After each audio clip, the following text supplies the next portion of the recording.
నమస్కారం. నమిత న్యూస్ వార్తలకు స్వాగతం. నా పేరు సుమలత. వార్తల్లో ముందుగా హెడ్లైన్స్.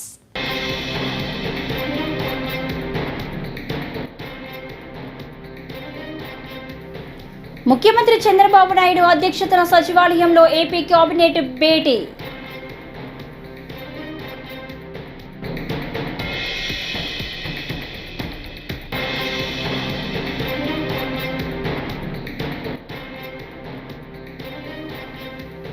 ఆంధ్రప్రదేశ్ అభివృద్ధికి కేంద్రం కట్టుబడి ఉందని కేంద్ర మంత్రి రామ్మోహన్ నాయుడు.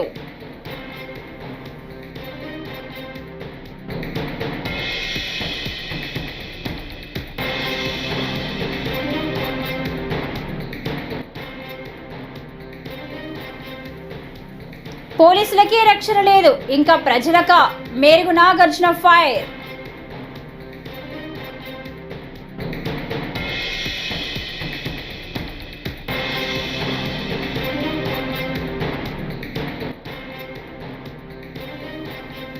చట్టాలను ఉల్లంఘించి ప్రజలను ఇబ్బందులకు గురి చేసిన వారందరి పేర్లు రెడ్ బుక్ లో ఉన్నాయని మంత్రి నారా లోకేష్.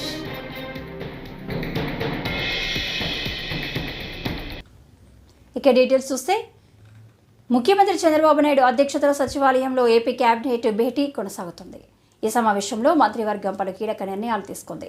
గత జగన్ ప్రభుత్వం తీసుకువచ్చిన రివర్స్ టెండరింగ్ పాలసీకి స్వస్తి పలికింది.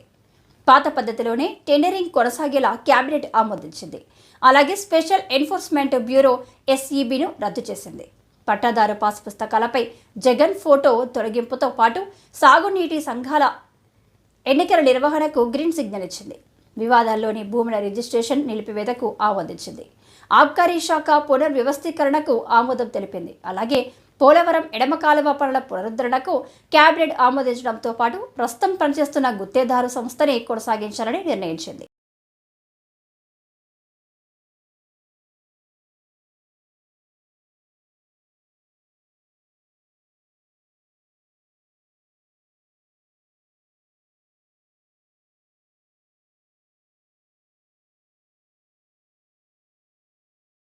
ఫేజ్ 1 ని క్లియర్ చేశారు. ఫేజ్ 1కి 30,436.95 కోట్లు కాస్ట్ ఆఫ్ ది ప్రాజెక్ట్. అంత మునుపు ఇది నేషనల్ ప్రాజెక్టుగా అనౌన్స్ చేసే నాటికి 4,730,71,71,00,000ని ఇన్వెస్ట్ చేశాం. 4,730 కోట్లు ఇన్వెస్ట్ చేశాం. దాన్ని రాష్ట్ర ప్రభుత్వ వాటా కింద అప్పట్లోనే పరిగణించి మిగిలిన డబ్బులంతా కేంద్రం పెట్టేట్టుగా ఒక అవగాహనకు వచ్చాం. బ్యాలెన్స్ అమౌంట్ చూసినప్పుడు 25,706 కోట్లు వస్తుంది. 25,760 కోట్లలో ఇంతవరకు రిలీజ్ చేసింది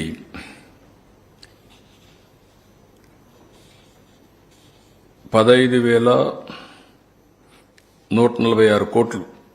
ఆ బ్యాలెన్స్ లో మొత్తం రిలీజ్ తీసేసినాక 15,146 కోట్లు ఇవ్వాలి. ల్యాండ్ అక్విజిషన్ కి అండ్ ఆర్ ఇవన్నిటికీ 1,597 కోట్లు ఖర్చు పెట్టాం. ఇవన్నీ పోతే ఈరోజు నెట్ 12,157 కోట్లు ఇవ్వడానికి కేబినెట్ ఇన్ ప్రిన్సిపల్ యాక్సెప్ట్ చేసింది. అయితే ఇక్కడికి వచ్చినప్పుడు 2 సంవత్సరాలకి, ఇదేదో 20 ఏళ్ళు 30 ఏళ్ళు కాకుండా 2 ఇయర్స్కే 24-25కి 6,000 కోట్లు, 25-26కి 6,157 కోట్లు ఇవ్వడానికి కేంద్రం అంగీకరించారు. ఇక్కడ కూడా ఆంధ్రప్రదేశ్ అభివృద్ధికి కేంద్రం కట్టుబడి ఉందని కేంద్ర మంత్రి రామ్మోహన్ నాయుడు తెలిపారు. బుధవారం ఢిల్లీలో ఏర్పాటు చేసిన మీడియా సమావేశంలో ఆయన మాట్లాడారు. ఓర్వకల్లు, కొప్పర్తికి ఇండస్ట్రియల్ స్మార్ట్ సిటీలను కేంద్రం మంజూరు చేసినట్టు చెప్పారు.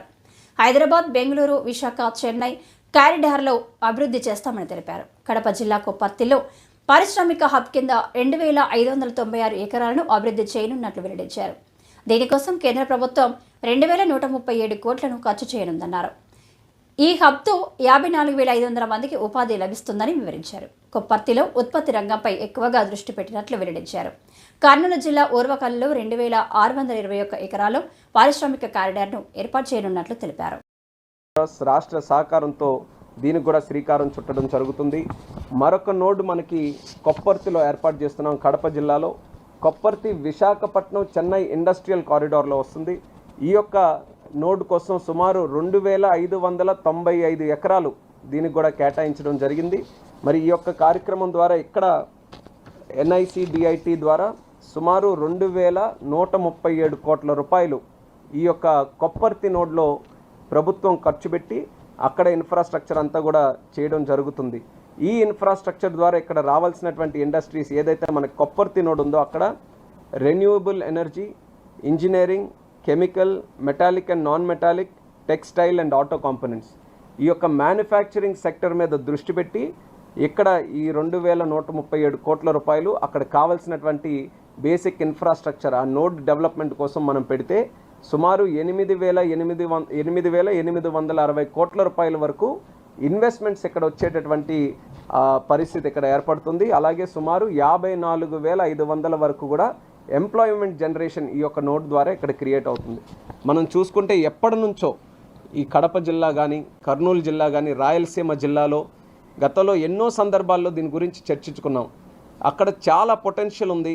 బెంగళూరు సమీపంలో ఉంటుంది, చెన్నై సమీపంలో ఉంటుంది, మరొక పక్కన హైదరాబాద్లో సమీపంలో ఉంటుంది. కానీ గతంలో పెద్ద ఎత్తున అక్కడ కార్యక్రమాలు చేయలేకపోవడం వల్ల ఆశించినటువంటి స్థాయిలో అభివృద్ధి జరగలేకపోయింది. కానీ ప్రభుత్వం, రాష్ట్ర ప్రభుత్వం, కేంద్ర ప్రభుత్వం ఇద్దరు కూడా కలిసికట్టుగా ఒక నిర్ణయం తీసుకొని ఈ 2 నోడ్స్ను కూడా సెలెక్ట్ చేసుకొని మంచి నిర్ణయంతో ఈరోజు క్యాబినెట్లో కూడా అప్రూవల్ తీసుకున్నాం. ఇది ఎలా సాధ్యమైందంటే డబుల్ ఇంజిన్ గ్రోత్ తాలూకా ఈ ఒక రిజల్ట్ అనేది కూడా మనం చెప్పుకోవాలి. ఆంధ్రప్రదేశ్ రాష్ట్రంలో ఎన్నికల్లో చంద్రబాబు నాయుడు గారిని, అలాగే మరొక పక్కన నరేంద్ర మోదీ గారిని, మరి పవన్ కళ్యాణ్ గారిని, వీళ్ళు ముగ్గురు. ఏపీలో నారావారి రెడ్ బుక్ రాజ్యాంగం నడుస్తుందన్నారు మాజీ మంత్రి మేరుగ నాగార్జున. రాష్ట్రంలో రాజకీయ కక్షతో పాలన సాగుతుందన్నారు. అలాగే పోలీసులు కూడా ప్రేక్షక పాత్ర పోషిస్తున్నారని ఘాటు వ్యాఖ్యలు చేశారు. వ్యవస్థలు నిమ్మకు నీరెత్తినట్టు వ్యవహరిస్తున్నారని ఆయన మండిపడ్డారు. చిలకలూరుపేట ఎమ్మెల్యే గారి భార్య పుట్టినరోజుకి పోలీసులు సిఐలతో సహా వెళ్ళి కేక్ కట్ చేయటం, అలాగే నిజాన్ని నిర్భయంగా అనంతపురంలో ఒక సిఐ గారు చెబితే అక్కడ ఉన్నటువంటి శాసనసభ్యుడు జేసీ అస్మిత్ రెడ్డి ఆ సిఐ గారిని వీడియో కాల్లో నువ్వు ఎందుకు చెప్పావు అని క్షమాపణ చెప్పించినటువంటి తీరు, ఆ క్షమాపణ చెప్పింది ఆ వీడియోలో వైరల్ చేసినటువంటి పరిస్థితి. ఇంత దారుణమైనటువంటి పరిస్థితి ఆంధ్రప్రదేశ్లో పోలీసు వ్యవస్థను నిర్వీర్యం చేసే విధంగా చంద్రబాబు నాయుడు గారు పరిపాలన చేస్తూ ఉన్నాడంటే అసలు ఈ ప్రభుత్వం ఏర్పాటైన తర్వాత ఈ వ్యవస్థ ఎలా నీరుగారిపోయిందో ఒకసారి ప్రస్ఫుటంగా మీకు అర్థమయ్యే విధంగా చెప్పాల్సిన బాధ్యత మా మీద ఉంది. నిజంగా చంద్రబాబు గారు అధికారంలోకి వచ్చిన తర్వాత ఆ ప్రభుత్వంలో అత్యంత కీలకమైనటువంటి వ్యవస్థలని పూర్తిగా నీరు కార్చేశాడు. ఒక సిస్టమ్, తన ప్రభుత్వంలో రాజ్యాంగం ఉందని, చట్టాలు, నియమాలు, నిబంధనలు ఉన్నాయని, న్యాయ ప్రక్రియ చట్టబద్ధంగా జరగాలని ఆ ఆలోచన ఆయనకి ఏనాడు లేని పరిస్థితి ప్రస్ఫుటంగా కనిపిస్తూ ఉంది. ఈ రాష్ట్రానికి ముఖ్యమంత్రి హోదాలో చంద్రబాబు నాయుడు మొదటి నుంచి అధికారుల యొక్క ఆత్మస్థైర్యాన్ని దెబ్బతీసే విధంగా, ముఖ్యంగా పోలీసు యంత్రాంగాన్ని ఆత్మస్థైర్యాన్ని దెబ్బతీసే విధంగా ఒక పథకం ప్రకారం వ్యవస్థల్ని నీరుగార్చుకుంటా వచ్చాడు. అవసరమైతే ఉన్నటువంటి పోలీసు అధికారుల్ని తన వ్యవస్థలో ఉన్నటువంటి మీడియా వ్యవస్థ ద్వారా అభూత కల్పనలు, వారిని నిర్వీర్యం చేసే విధంగా, మోరల్గా వీక్ అయ్యే విధంగా చట్టాలను ఉల్లంఘించి ప్రజలను ఇబ్బందులకు గురి చేసిన వారందరి పేర్లు రెడ్ బుక్ లో ఉన్నాయని మంత్రి నారా లోకేష్ తెలిపారు. మంగళగిరిలో ఓ దాత నిర్మించిన నరసింహస్వామి ఆలయ ముఖ ద్వారాన్ని ఆయన ప్రారంభించారు. భక్తులకు స్వయంగా ప్రసాదం పంపిణీ చేశారు. అనంతరం మంత్రి మాట్లాడుతూ చట్టానికి వ్యతిరేకంగా పనిచేసిన వారిపై తప్పనిసరిగా చర్యలుంటాయని హెచ్చరించారు.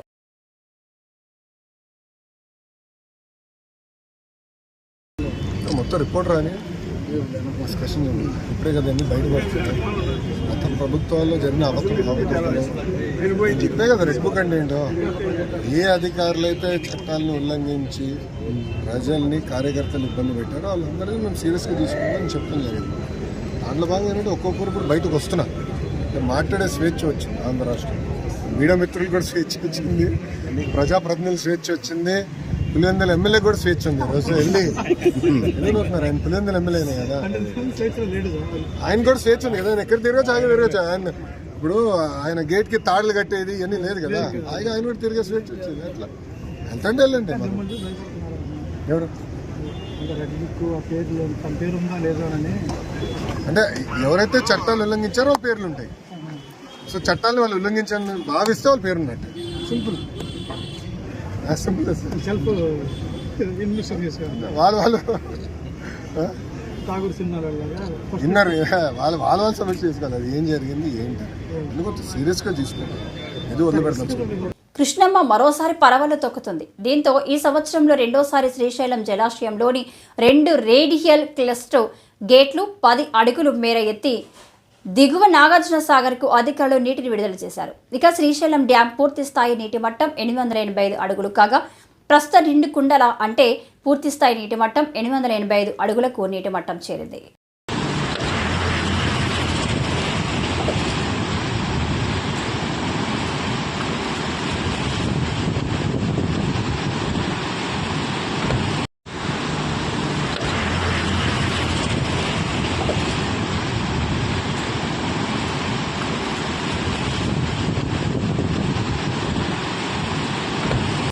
సర్వేపల్లి ఎమ్మెల్యే సోమిరెడ్డి చంద్రమోహన్ రెడ్డి అవినీతి అక్రమాలపై సీఎం చంద్రబాబు విచారణ జరిపించాలని మాజీ మంత్రి కాకాని గోవర్ధన్ రెడ్డి డిమాండ్ చేశారు.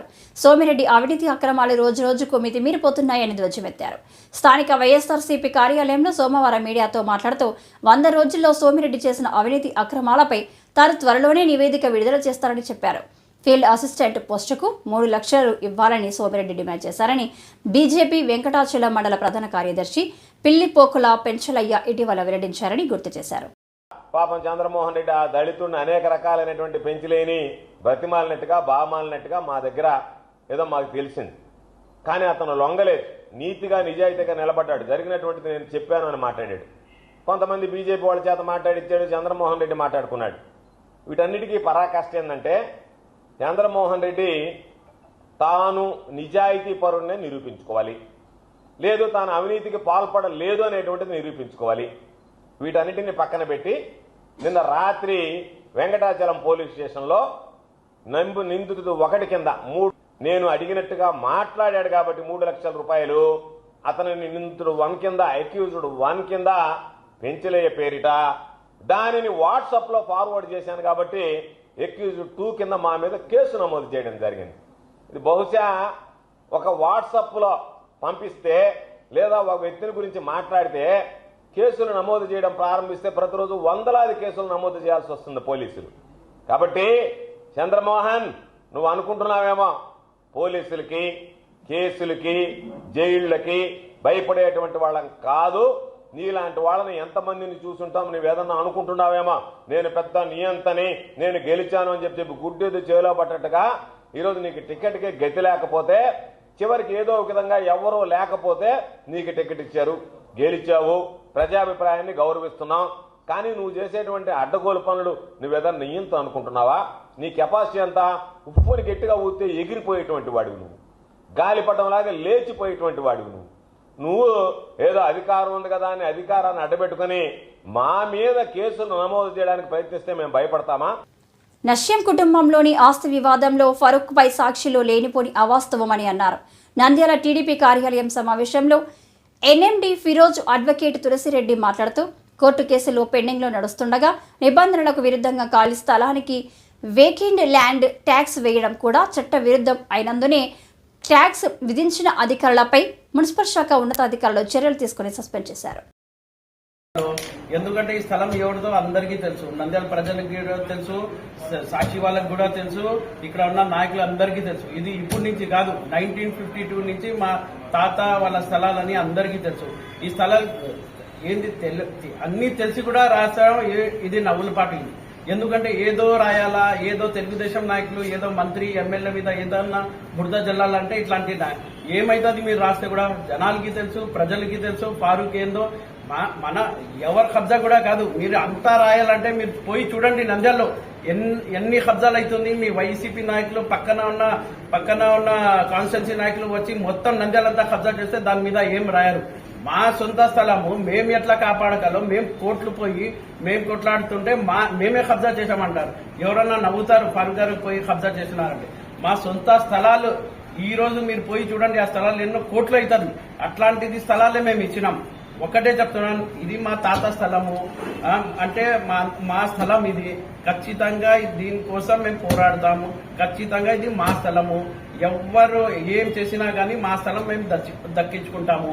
ఇది మాత్రం వాస్తవము. మీరు సాక్షిలో రాయండి, లేకపోతే దేంట్లో రాయండి, ఎందుకంటే మా స్థలం అది. మీరు కోర్టుకి వెళ్ళండి, మేము కూడా కోర్టుకి వెళ్తాం. ఏం ఇల్లీగల్ అయితే అదే చూసుకుందాం. అంతే తప్ప దీంట్లో వెనకాల ఉన్న ఎవరెవరు సర్వేవాడు ఎవరు ఇల్లీగల్ గా మాకు ఇది చేశారు కూడా అదంతా తెలుసు. ఎన్ని డబ్బులు ముట్టినాయి నీకు అందరికీ తెలుసు. ఇక్కడ ఏంది దీని వెనకాల ఎవరెవరు ఉన్నారో, ఎవరెవరు ఇది చేశారో అందరికీ, నంద్యాల ప్రజలు అందరికీ తెలుసు. సొంత ఎన్ఎండి ఫారూక్ గారు నంద్యాల ఎమ్మెల్యే మైనార్టీ మంత్రికే ఇది జరుగుతుండే. ఆయన సొంత స్థలాలే ఇది కబ్జా చేసి ఆయన స్థలాలకే వాళ్ళు విఎల్టీ వేస్తున్నారంటే ఇంకా సమాజ ప్రజలది ఏమైతుంది ఒక్కసారి ఆలోచించండి. మంగళగిరి జనసేన పార్టీ కార్యాలయంలో నిర్వహిస్తున్న జనవాణి కార్యక్రమంలో బుధవారం నర్సాపురం ఎమ్మెల్యే బొమ్మిడి నాయకర్ పాల్గొన్నారు. రాష్ట్ర వ్యాప్తంగా వచ్చిన ప్రజల వద్ద నుంచి వినతులను స్వీకరించి నమోదు చేసుకున్నారు. వాటి పరిష్కారం కోసం సంబంధిత అధికారులతో మాట్లాడి పరిష్కరించాలని ఆదేశించారు. ఈ కార్యక్రమంలో నర్సాపురం జన సైనికులు పాల్గొన్నారు.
పిడుగురాళ్ల మండలం జూలకల్లులో దళిత మహిళ మనీషా అకాల మరణానికి టీడీపీ నేతలే కారణమని వైఎస్ఆర్సీపీ నేత గురజాల మాజీ ఎమ్మెల్యే కాసు మహేష్ రెడ్డి మండిపడ్డారు. మంగళవారం ఆయన మీడియాతో మాట్లాడారు. ఈ గడిచిన 3 నెలల్లో వారు ఏదేమైనా చేశారా అనడానికి ఎటువంటి పని లేకుండా పోయింది. ఈ రోజు ఎంత దుర్మార్గం అంటే జూలకల్లు గ్రామం పిడుగురాళ్ల మండలం గురజాల నియోజకవర్గంలో ఒక దళిత మహిళ, ఎస్సీ మహిళ పాపం వాళ్ళ నాన్న కోటా రేషన్ బియ్యం కోటా చేసుకునేవాడు 10-15 సంవత్సరాలు. ఆయన చనిపోయిన తర్వాత కూతురుకు వచ్చింది.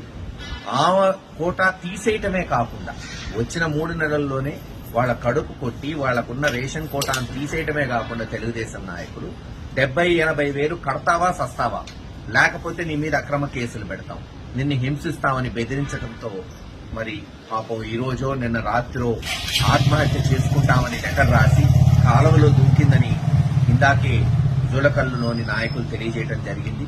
ఇంతకన్నా దుర్మార్గం ఈ తెలుగుదేశం ప్రభుత్వం, తెలుగుదేశం నాయకులకి మరొకటి ఉండదు.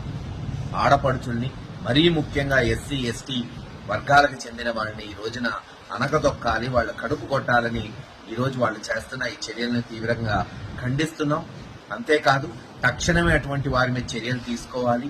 మరి ఆమె కొరకు పోలీసులు గాలిస్తున్నారని తెలుస్తుంది. దేవుడి దయ వల్ల ఆ అమ్మాయి బతకాలని ఆశిస్తున్నాం. రేపు ఖచ్చితంగా జోలకల్లు గ్రామానికి నేను ఇతర వైఎస్ఆర్సీపీ నాయకులు పోతాం. అక్కడ నిజాలు తెలుసుకుంటాం. తదుపరి చర్యలు ఏముంటాయి కూడా మరి త్వరలోనే. భీమడోలు మండలం ఆర్జవారిగూడెంలో స్థల వివాదం నేపథ్యంలో బంధువుల దాడిలో కృష్ణ మృతి చెందినట్లు భీమడోలు సీఐ రవికుమార్ వెల్లడించారు. బుధవారం నిందితులు కత్తితో కృష్ణ, ఆయన మేనకోడలు పూజారాణి ఆమె భర్తపై దాడి చేసినట్లు చెప్పారు. కృష్ణ చికిత్స పొందుతూ మృతి చెందారని, పూజారానికి తీవ్ర గాయాలు కావడంతో ఏలూరు ఆసుపత్రిలో చికిత్స అందిస్తున్నట్లు చెప్పారు. ఈ ఘటనపై దర్యాప్తు చేస్తున్నట్లు పోలీసులు వెల్లడించారు.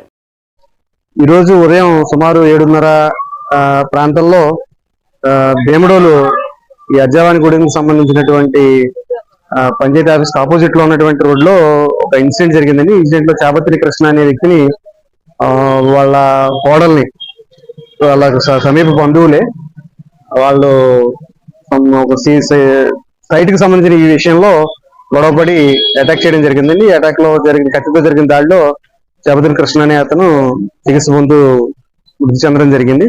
అలాగే ఎవరైతే చాపత్రి కృష్ణ కోడలో, అదేవిధంగా ఈ అక్యూజ్డ్ పార్టీకి సంబంధించినటువంటి రక్త బంధువే అయినటువంటి మహిళకి రక్తగాయాలైనవి, ఆవిడ చికిత్స పొందుతూ ఉంది. ఈ సీన్ విజిట్ చేయడం జరిగిందండి. లేటెస్ట్ అమెండ్మెంట్స్ ప్రకారం ఏదైతే ఇన్వెస్టిగేషన్ ప్రొసీజర్ ఉందో ఆ ప్రొసీజర్ ప్రకారం అక్కడ ఇన్వెస్టిగేషన్ చేపట్టడం జరిగింది. ప్రస్తుతానికి ప్రాథమిక ఆధారాల ప్రకారం ఇన్సిడెంట్ లో 4 పాల్గొన్నట్టు కంప్లైంట్ లో పేర్కొనడం జరిగింది. తదుపరి విచారణ అనంతరం దీనికి సంబంధించిన పూర్తి వివరాలు తెలియజేస్తాం. అల్లు అర్జున్ పై జనసేన నేతలు ఫైర్ అవుతున్నారు. తాజాగా గన్నవరం నియోజకవర్గ సమన్వయకర్త చలమల శెట్టి రమేష్ బాబు సంచలన వ్యాఖ్యలు చేశారు. ఆయన మాట్లాడుతూ, అల్లు అర్జున్ నువ్వు హీరో అనుకుంటున్నావా? నువ్వు ఒక కమేడియన్. చిరంజీవి, పవన్ కళ్యాణ్ అండ చూసుకొని సినిమాల్లోకి వచ్చావు. వారిని విమర్శించే స్థాయి నీకు లేదు. డిసెంబర్ నెలలో నీ సినిమా మా నియోజకవర్గంలో ఎలా ఆడుతుందో చూస్తా. కనీసం నీ ఫ్లెక్సీలను కట్టే వాళ్ళు కూడా ఇక్కడ ఎవరూ లేరు అని ఫైర్ అయ్యారు. అల్లు అర్జున్ గురించి మాట్లాడాల్సిన అవసరం ఇప్పుడు ఈ పరిస్థితుల్లో వచ్చింది. మెగా కాంపౌండ్, మెగా ఫ్యామిలీ అంటే చిరంజీవి గారు ఎంత అణిగి ఉండారో, ఎదిగిన కొద్దీ అణిగి ఉన్నటువంటి మార్గదర్శకులు ఈ దేశంలో చిరంజీవి గారు. అటువంటి ఎంతో అభివృద్ధి, కష్టపడి ఎంతో అభివృద్ధి చెందినటువంటి చిరంజీవి గారిని ఒక మహావృక్షం, ఒక పచ్చని చెట్టుగా ప్రతి ఒక్కళ్ళు కులాలకు అతీతంగా, మతాలకు అతీతంగా ఆయన్ని ప్రేమించేవాళ్ళు కోట్లాది మంది ప్రజలు ఆయన ప్రేమించారంటే బ్రహ్మాండమైన ఆయన నడక తరతరాలుగా మాట్లాడుకోవాల్సిన అవసరం ప్రతి ఒక్కళ్ళు చిరంజీవి గారి హావభావాల గురించి. అలాగే చిరంజీవి గారితో పాటు ఆ కుటుంబంలో పవన్ కళ్యాణ్ గారు కూడా ఎక్కడ ఫైర్ అవుతున్నారంటే ఆయన ఒక అన్యాయం మీద ఫైర్ అయ్యారు. అంతేగాని అనవసరంగా ఏ వ్యక్తిని ఆయన నోటి నుంచి ఏ రోజున అనవసరమైన పదజాలం ఒక్కసారి కూడా రాలా. వాళ్ళిద్దరిని సమన్వయం చేసుకుంటూ నాగబాబు గారు కూడా అలాగే ఎవరైనా పెచ్చవాగుడు వాగుతే కౌంటర్ వేస్తానికి నాగబాబు గారు వెన్నుదన్నుగా ఉన్నారు వీళ్ళిద్దరికీ. ఇటువంటి ఫ్యామిలీని నుంచి వచ్చి నువ్వు నేర్చుకున్న సంస్కారం ఏమిటి? అల్లు అర్జున్, నువ్వు నేర్చుకున్న సంస్కారం నిజంగా హీనమైపోయింది. మేమందరం ఎక్కడెక్కడి నుంచో మారుమూల ప్రజలు ఆయన చూసి మేము ఆయన అడుగుజాడల్లో నడవాలి, ఆయన హావభావాలు కావాలి, ఆయన విధానాలు కావాలని చెప్పేసి అందరం పాటించుకుంటూ పచ్చని మొక్కలు నాటుకుంటున్నాం, రక్తదానాలు చేస్తున్నాం. పుట్టినరోజు సందర్భంగా ఒక కేకులు కట్ చేయడమే కాదు, పేద ప్రజలకి లేకపోతే ఎక్కడ హాస్పిటల్స్లో కానీ ఎక్కడ అనాథులు ఉన్నారో, ఎక్కడ అమాయకులు ఉన్నారో వాళ్ళని ఆదుకోవడానికి వాళ్ళ పిలుపుని అందుకొని అభిమానులుగా ఈ రాష్ట్రంలో అత్యధికంగా తయారయ్యాం. అల్లు అర్జున్ రేపు డిసెంబర్ 6వ తారీఖున నువ్వు మాట్లాడిన దానికి చిరంజీవి గారు, పవన్ కళ్యాణ్ గారు, నాగబాబు గారు వాళ్ళ కాళ్ళు కడిగి ఆ నీళ్లు. సమాజ శ్రేయస్సు దృష్ట్యా మాదక ద్రవ్యాల వినియోగంపై గట్టి నిఘా పెట్టాలని, గంజాయి రవాణా అమ్మకాలు నిర్వహించే వారిపై ఉక్కుపాదం మోపి మాదక ద్రవ్యాల పేరు వింటేనే ఉలిక్కిపడేలా చర్యలు తీసుకోవాలని ఎన్టీఆర్ జిల్లా కలెక్టర్ జి సృజన సంబంధిత అధికారులు స్వచ్ఛంద సంస్థలకు సూచించారు. నషా ముక్త్ భారత్ అభియాన్ కార్యక్రమంలో భాగంగా మాదక ద్రవ్యాల నియంత్రణ దుష్ప్రభావాలపై కలెక్టరేట్లోని సమావేశ మందిరంలో పోలీస్ కమిషనర్ ఎస్వి రాజశేఖర్ బాబు, వివిధ శాఖల అధికారులు, స్వచ్ఛంద సంస్థల ప్రతినిధులతో కలెక్టర్ సూచన సమావేశం నిర్వహించారు. that we can give a timeline to this, sir. Ee roju mani data share cheste we can give it to the MPDOs or municipal commissioners concerned. Okay, next 10 days lo ivanni kuda up avvalani cheppi we can monitor after 10 days, sir. Specific minutes lo rasi 10 days tarvata compliance teeskovali. Likewise bush clearances also, sir. Idi kuda municipality పరిధిలోకి ఎలా వస్తుంది, municipality and panchayat పరిధిలో. So with bush clearances and lighting, sir, we'll give next 10 days time. So today's 27th, maybe by first week of September we will kuda complete chesetattu. I will only request the guidance on identifying that place from the police. The దగ్గర చేస్తే on mani పొరపాటు ఇంకో దగ్గర చేస్తే ఉపయోగం లేదు. So lighting and bush clearances we can very well complete within next 1 week to 10 days. So that instruction will go in writing from me today only. తర్వాత CC camera network, sir, ఇవి కూడా ఈ 136 పాయింట్స్ ఎలాగో మనం వెళ్తాం కాబట్టి అక్కడ దగ్గరలో ఉండే నెట్వర్క్ ఏమిటి, దానికి కనెక్షన్ చేయాలంటే at least estimation for it, that also will provide, sir. Finances we can work out depending on how much we get. ఒకసారి వచ్చిన తర్వాత ఇక్కడ నుంచి ఎంత అవుతుంది, మన పరిధిలోనే ఉంటే మనమే చేసేయటం లాంటివి. So that estimation we will take 1 week's time. So hot spots కి సంబంధించి I don't see why there should be any delay from anybody here. So lighting కానీ బుష్ క్లియరెన్స్ కానీ 10 days, estimation in a week, then we'll discuss and see ఎక్కడ resources ఎంత ఉంది అని will do that also. Sir, awareness campaigns కి సంబంధించి like anti ragging clubs ఇప్పుడు ఎట్లా మనం ప్రతి కాలేజ్ లో పెట్టాము, సేమ్ లైన్స్ లో anti narcotic clubs will do awareness. Only point here is not limited to colleges, sir. What I have seen is many schools, high schools are also becoming vulnerable, and I have seen kontamandi mahila police le issues raise chestunnaru. School la baita తిరువండారాలు అమ్మే బడ్డీ కొట్లలో కూడా కొన్ని దగ్గరలో available. I not seen here but I seen in Kurnool, sir. కర్నూలులో చూసినప్పుడు కొన్ని remote areas లో స్కూల్ బయట పెట్టి బడ్డీ కొట్లలో ఏవో చిన్న చిన్న తిరువండారాలు అమ్ముతారు, దాంట్లో కూడా గంజాయి అమ్ముతున్నారని మహిళా పోలీసులే ఒకసారి ఇష్యూస్ రేజ్ చేశారు. సో ఆల్ స్కూల్స్ కానీ ఆల్ కాలేజెస్ కానీ especially municipalities and MPDOs please do verification of all ఈ బంకులు, ఈ చిన్న చిన్న ఈ రీటైల్. ఈ వార్తలు ఇంతటితో సమాప్తం. నమస్కారం.